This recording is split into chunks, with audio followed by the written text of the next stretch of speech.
Hello dear student, I am Vicky sir. Today I am going to start with the 10th class chapter coordinate geometry. तो 10th class में enter होने से पहले हम कुछ 9th class के concept revise कर लेते हैं. तो 9th क्लास में हमने क्या पढ़े थे?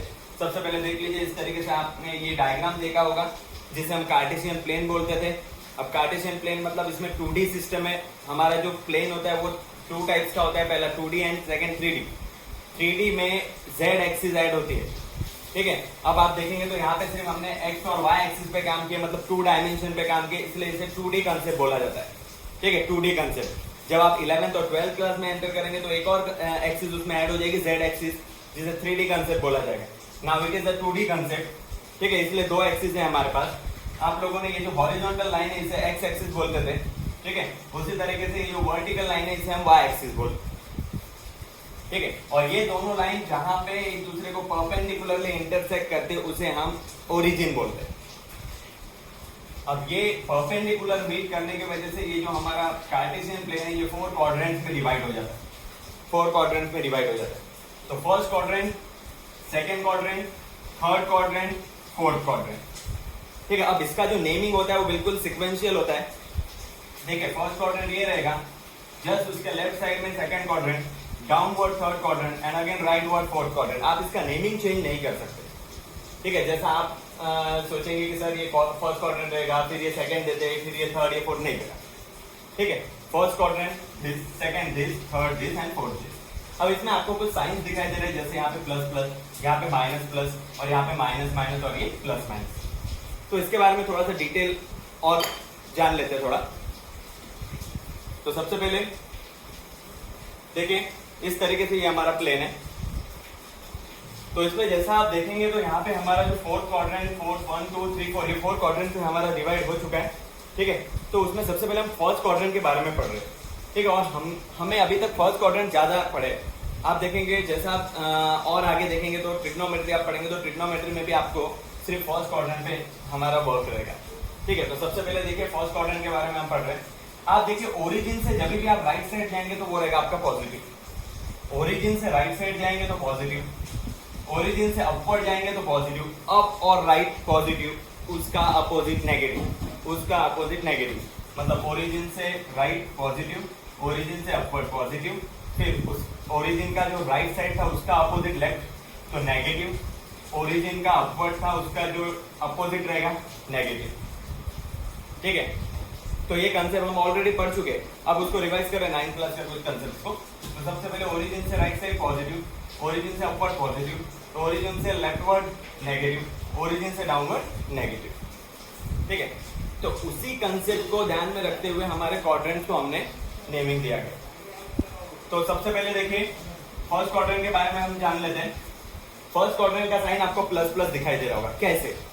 फर्स्ट क्वाड्रेंट देखिए, ये जैसे मैंने आपको अभी ध्यान में रखना है इसे.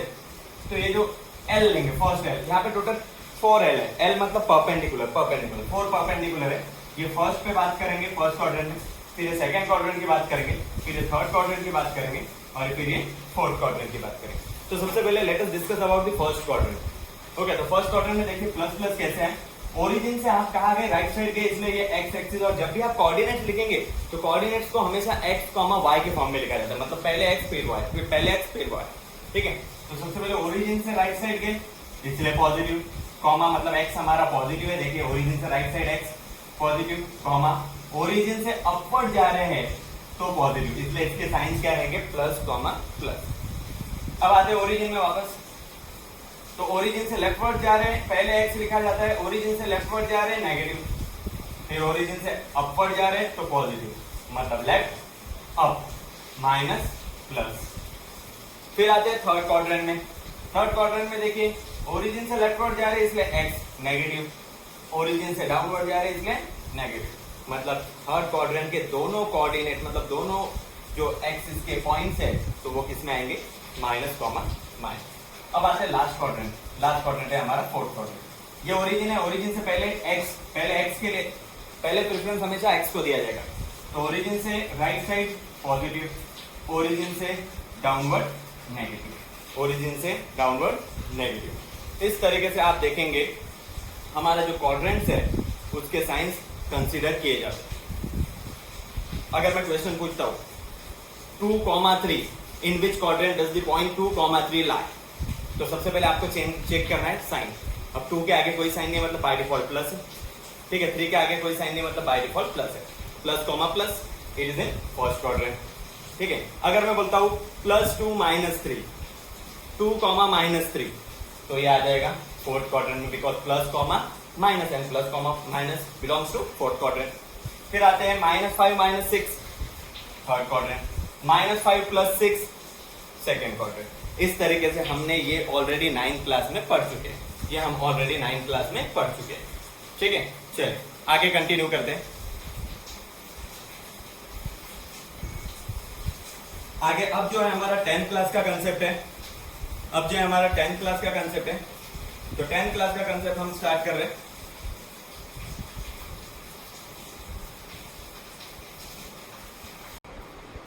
चलिए 10th क्लास का कंसेप्ट हम स्टार्ट करते हैं। 10th क्लास में हमको कोऑर्डिनेट ज्योमेट्री में पढ़ना क्या है उसके बारे में। सबसे पहले हमको डिस्टेंस फार्मूला पढ़ना है। डिस्टेंस फार्मूला के बाद second section formula, section formula के बाद एरिया ऑफ ट्रायंगल, और एरिया ऑफ ट्रायंगल के बाद स्लोप। तो सबसे पहले डिस्कस करते हैं डिस्टेंस फार्मूला के बारे में। तो डिस्टेंस फार्मूला है क्या, ठीक है, ओके।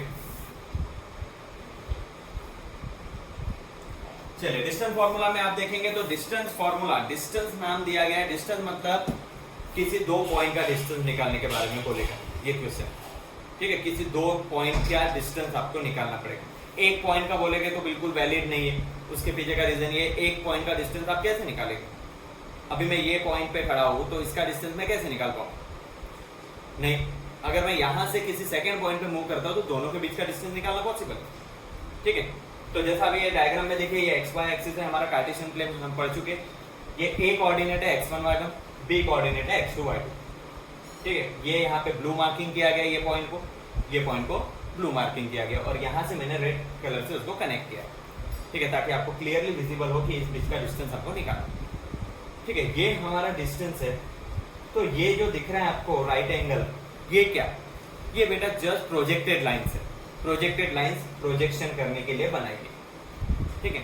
तो ये जो है यहाँ पे बी पॉइंट का प्रोजेक्शन मैंने एक्स एक्सिस पे किया, ए पॉइंट का प्रोजेक्शन एक्स एक्सिस पे किया। आपको पता है हॉरिजॉन्टल एक्स एक्सिस होता है, वर्टिकल वाई एक्सिस होता है, ठीक है। तो हॉरिजॉन्टल में सबसे पहले बड़ा पॉइंट देखिए कौन सा है, x2 y2। हॉरिजॉन्टल में उसका सब्ट्रैक्शन करेंगे x2 - x1, ठीक है।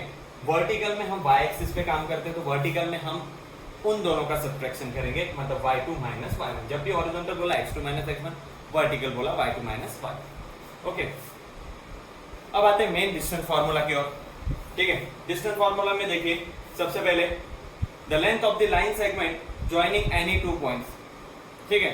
The length of the line segment joining any two points. अभी हमने डायग्राम देखे थे, एक बार डायग्राम फिर से देख लेते, ठीक है। ये हमारा डायग्राम था, ठीक है, ये हमारा डायग्राम था, ठीक है। इसमें ए बी का हमको डिस्टेंस निकालना था। अब ये जो है, ये दो पॉइंट दिए गए हैं, इसके कोऑर्डिनेट भी हमको दिए गए x1 y1 and x2 y2, ठीक है।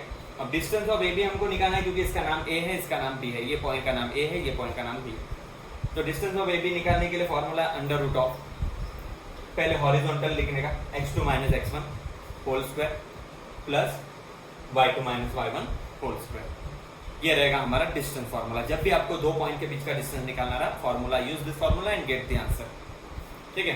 अब आते, अगर आपको एक पॉइंट दिया रहा एक्स वाई, मतलब कोई भी वैल्यू दे रही है, जैसे p 5,3, और दूसरा पॉइंट आपको ओरिजिन दिया रहा, तो ओरिजिन के कोऑर्डिनेट क्या होते हैं 0,0, ओरिजिन के कोऑर्डिनेट क्या होते हैं 0,0। तो जब आपको ऐसा दिया रहा, एक पॉइंट दिया रहेगा, सेकंड ओरिजिन दिया रहेगा, कुछ ध्यान में नहीं रखना, एक छोटा सा concept, √(x² + y²), √(x² + y²). Reason ये है, यहाँ पे अभी के लिए इसको x कंसीडर करते हैं, x - 0 x whole square plus y, इसको y कंसीडर करते हैं, y - 0 y², तो √(x² + y²). अब जब भी हमने 9th क्लास में ये भी कंसेप्ट पढ़े, जब भी x एक्सिस का हम डिस्टेंस निकाल लेते हैं तो हमारा आंसर y यूनिट्स होता है, और जब भी y एक्सिस का हम डिस्टेंस निकालेंगे तो ये x यूनिट होगा। देखिए ये जो है, ये हमारा ओवरव्यू है चैप्टर का। हमने टोटली चैप्टर स्टार्ट नहीं किए, ये ओवरव्यू है, मतलब ये चैप्टर में हम क्या पढ़ने वाले हैं, ठीक है। ये कंप्लीट डिटेल में हम लेंगे, इसके क्वेश्चंस भी रहेंगे हमारे साथ वर्कशीट में, लेकिन अभी फिलहाल हमको ओवरव्यू यानी चैप्टर में क्या है इसके बारे में थोड़ा सा ध्यान रखें। नेक्स्ट आगे चलते हैं नेक्स्ट कंसेप्ट में, ठीक है। अभी हमारा फर्स्ट कंसेप्ट हो चुका है डिस्टेंस फार्मूला, सेकंड कंसेप्ट है सेक्शन फार्मूला। सेक्शन फार्मूला के लिए स्टार्ट कर रहे हैं। Now moving towards the second concept, section formula. Section formula, section formula मतलब सेक्शन, पार्ट्स, ठीक है। एक लाइन को दो इक्वल पार्ट्स में डिवाइड करना या एक लाइन को दो अनइक्वल पार्ट्स में डिवाइड करना, इसे हम बोले सेक्शन, छोटे छोटे सेक्शंस में डिवाइड करना, ठीक है। अभी जैसा बहुत सारे स्टूडेंट्स होते हैं हमारे स्कूल में, तो सभी स्टूडेंट को एक ही क्लास में बिठाया जाता है कि नहीं, उसको डिवाइड किया जाता है A section, B section, C section, D section, इस तरीके से। तो यही वही कंसेप्ट है ये, ठीक है। तो सेक्शन फार्मूला मतलब डिवीजन फार्मूला, डिवाइड करना, ठीक है। तो ये हमारा एक्स वाई प्लेन हम ऑलरेडी पढ़ चुके, ठीक है। थोड़ा जूम कर लेते उसको, ठीक है।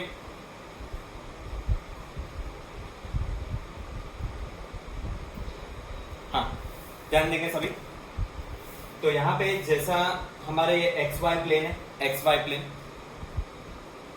फिर से ये ए से लेके बी एक डिस्टेंस है, ए के कोऑर्डिनेट x1 y1, बी के कोऑर्डिनेट x2 y2, और ये मिड पे एक पॉइंट दिख रहा है, ये पॉइंट ने ये जो लाइन है ए बी, इसको डिवाइड किया। अब डिवाइड करने के दो तरीके होंगे और दो फॉर्मूले भी बनेंगे, एक इंटरनल डिवीजन और एक एक्सटर्नल डिवीजन। इंटरनल मतलब जो अंदर से डिवाइड करेगा, एक्सटर्नल मतलब जो बाहर से डिवाइड करेगा, ठीक है। तो सबसे पहले ए बी हमारी ओरिजिनल लाइन थी, ये पॉइंट पी, इसने ये लाइन को बीच में इंटरनली डिवाइड किया। अब इंटरनली डिवाइड किया तो ये दो पार्ट में डिवाइड हो गया, एक ये और एक ये पार्ट और एक ये पार्ट, जिसकी वजह से ये दो रेशो में डिवाइड हो गया। जैसा एक रेशो, जैसा टोटल लाइन 3 सेंटीमीटर की, तो एक अगर 1 है तो बचा हुआ 2 रहेगा, ठीक है। अगर फर्स्ट 2 है तो रिमेनिंग 1 रहेगा। तो इसी तरीके से ये रेशो अभी हमको पता नहीं है, let us assume the ratio m:n। ये रेशो m कुछ भी हो सकता है, ये n कुछ भी हो सकता है, ये डिपेंड करेगा वो लाइन कितने सेंटीमीटर की है और वो कितने रेशो में डिवाइड कर रही है। मतलब 2 रेशो में वो डिवाइड करेगी। एक रेशो जैसा अभी 5 सेंटीमीटर की लाइन है, एक रेशो 2 है, तो रिमेनिंग क्या रहेगा, 5 - 2 मतलब 3, ठीक है। तो इसी के ऊपर हमारा ये कंसेप्ट है, सेक्शन फार्मूला जो हम पढ़ने वाले, ठीक है। तो सबसे पहले देखिए, जैसा हमने अभी डिस्कस किए थे, let point P x y, P ने डिवाइड किया था कौन से लाइन को, A x1 y1 और B x2 y2, और कौन से रेशो में, m:n में। किसमें, m:n में, ठीक है। अब मैंने आपको बताया कि दो फॉर्मूले बनेंगे, एक इंटरनल डिवीजन फॉर्मूला और एक एक्सटर्नल डिवीजन फॉर्मूला। तो सिंपल है, इंटरनल डिवीजन फॉर्मूला और एक्सटर्नल डिवीजन फॉर्मूला। तो इंटरनल में देखिए ये m पहले लिखने का, यहाँ पे x2 प्लस, अब इंटरनल रहा तो प्लस, फॉर्मूला सेम रहेगा, इंटरनल रहा तो प्लस, एक्सटर्नल रहा तो माइनस, इंटरनल रहा तो प्लस, एक्सटर्नल रहा तो माइनस। ये हो जाएगा mx2 plus nx1 upon m plus n। दोनों का वन होना चाहिए, डिनोमिनेटर चेंज नहीं रहेगा, दोनों में डिनोमिनेटर सेम रहेगा, दोनों में डिनोमिनेटर सेम रहेगा। सिर्फ यहाँ पे m रहेगा तो फर्स्ट टाइम x2, पहले ये कंप्लीटली x के लिए रहेगा और ये कंप्लीटली y के लिए रहेगा, क्योंकि हमारे पास कोऑर्डिनेट्स कितने रहते हैं, x और y, ठीक है। तो first completely for x and second is for y, denominator remain same. For internal we will use plus sign and for external we will use minus sign. तो सबसे पहले mx2 plus nx1 upon m plus n, comma denominator same, m replace x2 with y2, ये हो जाएगा x2 के place में y2 plus n y2 upon m plus n। ये रहेगा हमारा इंटरनल डिवीजन फॉर्मूला। अब इंटरनली डिवाइड किया तो कोई इफेक्ट नहीं है। एक्सटर्नली का मतलब क्या, ए बी एक लाइन थी, वो ए बी की लाइन जो थी हमारी वो 5 सेंटीमीटर की थी, और जो उसको डिवाइड करने वाला पॉइंट रहेगा P, वो उसको बाहर से डिवाइड करेगा, मतलब लाइन के बाहर जाके डिवाइड करेगा, मतलब वो माइनस में जाके डिवाइड करेगा, ठीक है। एक्सटर्नली बोला तो माइनस, इंटरनली बोला तो प्लस। इंटरनली अगर बोलता है तो कोई डिफरेंट नहीं होगा, और उसके बाद अगर एक्सटर्नली बोलता है तो ध्यान में रखना है माइनस। तो फॉर्मूला से डिनोमिनेटर में यहाँ पे m प्लस n था, एक्सटर्नल होने की वजह से m माइनस n, यहाँ पे m minus n। Nothing will change, only sign will be change, mx2 minus nx1 my2 minus ny1। अब आप बोलेंगे सर यहाँ पे कॉमा क्यों यूज किया है? बेटा हम कोऑर्डिनेट्स निकाल रहे हैं, coordinate will be always in the form of x, y, always in the form of x, y। इसलिए यहाँ पे x के लिए ये और y के लिए ये, यहाँ से हमको x का आंसर मिलेगा, वहां से हमको y का आंसर मिलेगा, ठीक है। यहाँ पे मैं स्पेशली बताया गया है कि m और n जो रहेगा वो रेशो रहेगा, अब रेशो कुछ भी हो सकता है, वो डिपेंड करेगा लाइन कितने सेंटीमीटर की, उसके अकॉर्डिंग लाइन जितने सेंटीमीटर की रहे उसके अकॉर्डिंग रेशो सेट होगा। रेशो आपको क्वेश्चन में दिया रहेगा, इसमें 2 से 3 कैटेगरी वाले क्वेश्चन पूछे जाते हैं। कभी आपको ये x निकालने बोलेगा फॉर्मूला यूज करके, कभी y निकालने बोलेगा, कभी रेशो निकालने बोलेगा, कभी कंप्लीटली दिया रहेगा सिर्फ फॉर्मूला यूज करने के लिए बोलेगा। तो इस तरीके से इसमें क्वेश्चन पूछे जाते हैं। वर्कशीट जब हम सॉल्व करेंगे तो इससे कंटिन्यू आपको समझ में आते चलेगा, ठीक है। Now moving towards the next topic, topic number 3. Now this is our third concept of coordinate geometry chapter, mid point formula. Mid point नाम से ही पता चलता है कि मिड पॉइंट मतलब एक लाइन को 2 इक्वल पार्ट्स में डिवाइड करना मिड पॉइंट से, ठीक है। जैसा अभी ये एग्जांपल ले लेते हैं, एक पॉइंट है बी, ए और बी एक पॉइंट है, ठीक है। First point A x1 y1, second point है x2 y2। ये जो पॉइंट P है, इसने ये पॉइंट, ये जो लाइन दिखाई दे रही है, इसको इक्वली डिवाइड किया, इक्वल पार्ट्स में, 2 इक्वल पार्ट्स में डिवाइड किया, ठीक है। ये एक पार्ट हो गया, ये एक पार्ट हो गया। तो जब भी आपको मिड पॉइंट का कंसेप्ट बताया गया है तो आपको डायरेक्टली मिड पॉइंट फार्मूला लगाना है, डायरेक्टली मिड पॉइंट फार्मूला लगाना। तो मिड पॉइंट मतलब क्या, गिवन लाइन को 2 इक्वल पार्ट्स में डिवाइड करना, to divide the given line into 2 equal parts is the concept of mid point formula, ठीक है। मिड पॉइंट फार्मूला यहाँ पे सभी को समझ में आ गया मिड पॉइंट फार्मूला क्या होता है। मिड पॉइंट फार्मूला यूज करने में कुछ ज्यादा कंसेप्ट स्ट्रॉन्ग नहीं है, इजी कंसेप्ट है। एक पॉइंट है ए x1 y1, सेकेंड पॉइंट है x2 y2। मिड पॉइंट निकालना है, बस x जो कोऑर्डिनेट है, x के कोऑर्डिनेट्स को प्लस कर दीजिए और y के कोऑर्डिनेट्स को प्लस कर दीजिए। अब मिड पॉइंट का कंसेप्ट हमारे जब एग्जाम होती है उसमें भी लगता है ये कंसेप्ट। कैसे, जैसा अभी हमारे जो मेन एग्जाम होती है, 2 एग्जाम होती है हमारी, first term and second term, ठीक है। हमारा जो फाइनल रिजल्ट लगता है तो किस तरीके से होता है, आप फर्स्ट टर्म एग्जाम देते दिवाली के पहले, सेकेंड टर्म आप देते मार्च में, मार्च अप्रैल में, और जब आपका फाइनल रिजल्ट लगता है तो उसमें जो आपको फर्स्ट टर्म में मार्क्स मिले वो प्लस सेकेंड टर्म, दोनों के मार्क्स को प्लस करके डिवाइड बाय 2 किया जाता है। It is the same concept for mid point formula. हमारे पास पॉइंट कितने, 2 पॉइंट है, तो कोऑर्डिनेट भी 2 रहेंगे, मतलब x1 y1 x2 y2, तो हो जाएगा x1 plus x2 upon 2, y1 plus y2 upon 2, x1 plus x2 upon 2, y1 plus y2 upon 2। Easy concept, mid point formula. अगर ये 5 सेंटीमीटर की लाइन है, एक एग्जांपल, और आपको बोलता है कि ये पी पॉइंट ने 5 सेंटीमीटर लाइन को मिड पॉइंट में डिवाइड किया, तो आपके आंसर्स क्या होने चाहिए, 2.5, 2.5।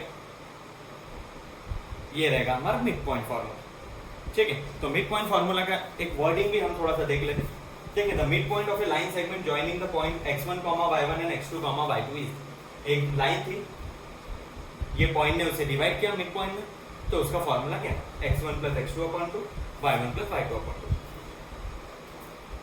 इसके जब हम क्वेश्चंस पढ़ेंगे, क्वेश्चन सॉल्व करेंगे, तब आपको इजीली अंडरस्टैंडेबल, इजीली अंडरस्टैंडेबल होगा, ठीक है। सिर्फ थोड़ा सा आपको कंसेप्ट में बता रहा हूँ कि कोऑर्डिनेट ज्योमेट्री में हमें पढ़ना क्या, ठीक है। Now moving towards the next concept, area of triangle. Area of triangle, अब एरिया ऑफ ट्रायंगल का जनरल फॉर्मूला हम पढ़ चुके हैं ज्योमेट्री में, half into base into height. लेकिन हम ज्योमेट्री, कोऑर्डिनेट ज्योमेट्री पढ़ रहे हैं जिसमें सिर्फ XY प्लेन पे काम किया जाएगा, 2D प्लेन पे काम किया जाएगा, तो फॉर्मूला भी चेंज हो जाएगा। अब ट्रायंगल मतलब ट्राई, ट्रायंगल के स्टार्टिंग में ही ट्राई आ रहा है, ट्राई मतलब 3। एक शॉर्टकट ध्यान में रखिए, ट्रायंगल के लिए 3 वास, वास मतलब VAS, वास, VAS, वास। व्हाट डू मीन बाय वास, 3 वर्टिसेस, 3 एंगल, 3 साइड्स। क्वाड्रिलेटरल के लिए 4 वास, 4 वर्टिसेस, 4 एंगल, 4 साइड्स। तो एरिया ऑफ ट्रायंगल हम पढ़ रहे हैं, ट्रायंगल का डायग्राम मैंने नहीं बनाया क्योंकि जनरली सबको ट्रायंगल का डायग्राम पता है, ठीक है। तो ट्रायंगल के डायग्राम में देखिए, हमने जनरल फॉर्मूला पढ़ चुके थे, half into base into height, लेकिन ये थोड़ा सा डिफरेंट है, ठीक है। तो देखिए सबसे पहले फॉर्मूला इजीली मैं समझा दे रहा हूँ, इजीली ध्यान में रखिए फॉर्मूला। सबसे पहले फॉर्मूला ट्रायंगल का लगा रहे हैं तो हाफ तो होगा। हाफ होता क्यों है, क्योंकि ट्रायंगल जो बनता है वो एक क्वाड्रिलेटरल से बनता है। क्वाड्रिलेटरल को मिडल से आप 2 अपोजिट डायगोनल्स को डिवाइड कर देंगे तो वहां से आपको ट्रायंगल मिल जाएगा। मतलब 2 अपोजिट डायगोनल्स को ज्वाइन करिए तो एक क्वाड्रिलेटरल 2 ट्रायंगल्स में डिवाइड होता है, तो इसलिए हाफ। अभी यहाँ पे ट्रायंगल की बात करें मतलब आधे क्वाड्रिलेटरल की बात कर रहे हैं, हाफ। फिर ये मॉड, आपके पास 3 वर्टिसेस रहेंगे ट्रायंगल में, 3 कोऑर्डिनेट्स रहेंगे। फर्स्ट ए पॉइंट अगर रहेगा, ट्रायंगल का नाम ले लेते ए बी सी। ए में x1 comma y1, B x2 comma y2, C x3 comma y3। Okay, तो 3 वर्टाइसेस तो 3 कोऑर्डिनेट्स। अब हाफ यहाँ पे लगाएं, तो सबसे पहले x1 लिखने का। x1 आपने लिखा, देखिए यहाँ पे जो रहेगा x1 x2 x3 ये बाहर रहेगा x1, और सिर्फ जो कुछ रहेगा y1। अब x1 यहाँ पे लिया तो y1 को छोड़ दीजिए, बचा कौन, y2 y3, दोनों को माइनस कर दीजिए। x1 लिया तो x2 x3 के बारे में नहीं सोचना है, y1 y2 y3 के बारे में सोचना है। तो x1 लिया तो x1 का जस्ट यानी मैचिंग वाला कौन सा रहेगा, y1। तो y1 को लीव कर देंगे तो y2 minus y3 plus x2 लिया तो x2 लेने के बाद y2 को छोड़ दो तो y3 माइनस y1, मतलब 1 2 3 में हम काम कर रहे हैं 1 2 3। तो पहले 1 2, ठीक है, 1 माइनस 2, फिर सेकेंड 2 माइनस 3 और फिर 3 माइनस 1। अब यहाँ पे जैसा आप देखेंगे तो x1 हमने लिया तो y2 माइनस y3, मतलब 2 और 3 लिया, फिर x2 लिया तो y2 को लीव कर दिया, y2 को लीव किया तो कौन बचा, 1 और 3, मतलब y3 माइनस y1। फिर x3 हमने लिया तो x3 लेने के बाद y3 छोड़ दो तो बचा कौन, y1 y2, तो y1 माइनस y2। फिर से एक बार रिपीट करता हूँ, एरिया ऑफ ट्रायंगल हम पढ़ रहे हैं, डायग्राम की जरूरत नहीं है। ट्रायंगल से पता चलता है कि 3 वर्टाइसेस रहेंगे, 3 वर्टाइसेस रहेंगे तो कोऑर्डिनेट ज्योमेट्री में 3 कोऑर्डिनेट्स भी रहेंगे। Let us assume the A coordinate x1, y1, b coordinate x2, y2 and c coordinate x3, y3। अब फार्मूला मैं शॉर्ट में फिर से एक बार बता रहा हूँ। एरिया ऑफ ट्रायंगल के फार्मूला में हाफ आता है, हाफ बाहर, x1 x2 x3 जो रहेंगे ये बाहर साइड काम करेंगे, मतलब एक्सटर्नली काम करेंगे, और ब्रैकेट में y1 की सीरीज मतलब y की सीरीज काम करेगी। तो y1 y2 y3 हमारे पास है। अगर आपने x1 लिखा तो y1 लीव कर दीजिए, y2 माइनस y3, x2 लिखा y2 लीव कर दीजिए, y3 माइनस y1, x3 लिखा तो y3 लीव कर दीजिए, y1 माइनस y2। ठीक है, मतलब 1 2 3 में से 1 गया 2 3, फिर यहाँ पे 2 गया 3 1, और फिर यहाँ पे 3 गया 1 2। तो इस तरीके से हमारा फॉर्मूला रहेगा। मॉड यहाँ पे यूज किया जाता है क्योंकि एरिया ऑफ ट्रायंगल, एरिया कभी भी नेगेटिव में नहीं रहता, एरिया का यूनिट स्क्वायर रहता है, मतलब जो भी वैल्यू माइनस में रहती है वो हमेशा प्लस में रहनी चाहिए। ठीक है, तो ध्यान में रखेंगे ये बात कि area will never be negative. ठीक है, तो यहाँ पे एरिया होने की वजह से ये जो साइन रहेगा वो माइनस प्लस होगा। एरिया ऑफ ट्रायंगल का कंसेप्ट पढ़ लिया हमने। अब एरिया ऑफ ट्रायंगल में कोलिनियरिटी के बारे में पढ़ते हैं। कोलिनियर मतलब क्या, अगर आपको 3 पॉइंट दिए गए हैं और तीनों पॉइंट एक स्ट्रेट लाइन से कनेक्ट होते हैं उसे हम कोलिनियर बोलते हैं। अगर तीनों पॉइंट एक स्ट्रेट लाइन से कनेक्ट नहीं होते तो उसे हम नॉन कोलिनियर बोलते हैं। ठीक है, तो ट्रायंगल में कोलिनियरिटी वाला कंसेप्ट, ट्रायंगल कभी भी कोलिनियर पॉइंट से बनता ही नहीं है। ट्रायंगल के 2 पॉइंट्स सेम पोजीशन पे अगर लाई करते तो चलेगा, लेकिन थर्ड पॉइंट हमेशा कहाँ रहना चाहिए, डिफरेंट पोजीशन पे रहना चाहिए, तभी तो हम ट्रायंगल बना पाएंगे। तो अगर आपको कोलिनियरिटी वाला कंसेप्ट वाले क्वेश्चंस अगर बोर्ड एग्जाम में आते हैं तो कुछ नहीं, हमारा फॉर्मूला सेम रहेगा, सिर्फ इक्वल्स टू 0 लेके सॉल्व करना है। इक्वल्स टू 0 लेने के पीछे का रीजन है कोलिनियरिटी। कोलिनियर पॉइंट्स ट्रायंगल में नहीं होते, इसलिए इक्वल्स टू 0 लेके सॉल्व करना है, इसलिए इक्वल्स टू 0 लेके सॉल्व करना है। ठीक है, चलिए नेक्स्ट कंसेप्ट में हम मूव करते हैं। Let us moving towards the last concept of the coordinate geometry chapter, slope.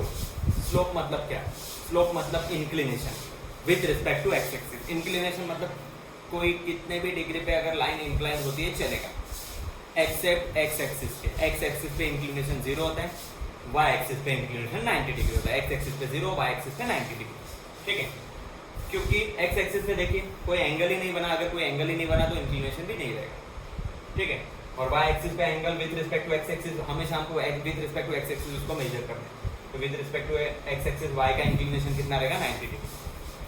अब ये रहेगा हमारा एक लाइन ले लिया हमने, ये एक लाइन है, उस पर एक पॉइंट लिया ए x1 y1, एक सेकंड पॉइंट लिया बी x2 y2। ना ये सबसे पहले आपको कुछ एक इस तरीके से मार्किंग दिख रहा है रेड और ब्लू में, ये है क्या, मैंने आपको पहले बोला प्रोजेक्टेड लाइंस बनाना जरूरी।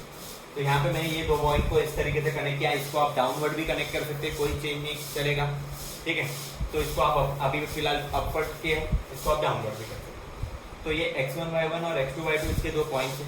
अब हमको स्लोप निकालना है। स्लोप को जनरली डिनोट किया जाता है स्मॉल n से। अब स्लोप का फॉर्मूला क्या है? Difference in the vertical line upon difference in the horizontal line. ठीक है, वर्टिकल लाइन का डिफरेंस क्या हो जाएगा? y2 माइनस y1 और हॉरिजॉन्टल लाइन का क्या हो जाएगा? x2 minus x1। मतलब स्लोप का formula m is equal to y2 minus y1 upon x2 minus x1। Okay, तो ओवरव्यू जो डिस्क्रिप्शन है ये चैप्टर का, ये मैंने आपको बता दिया कि कोऑर्डिनेट ज्योमेट्री में हमको क्या है, मतलब हमारे कोऑर्डिनेट ज्योमेट्री में सिलेबस में हमें क्या है। सबसे पहले सेक्शन फार्मूला, सबसे पहले distance formula, second section formula, third area of triangle, mid point formula and last slope of A line. तो इस तरीके से इसका कंसेप्ट है। तो अब हम एक एक टॉपिक को लेते हुए उसके ऊपर के कुछ क्वेश्चन डिस्कस करेंगे नेक्स्ट क्लास में। ओके, और डिटेल में जाने के लिए kindly like my YouTube channel Vicky sir's maths, subscribe it and share. Okay, thank you.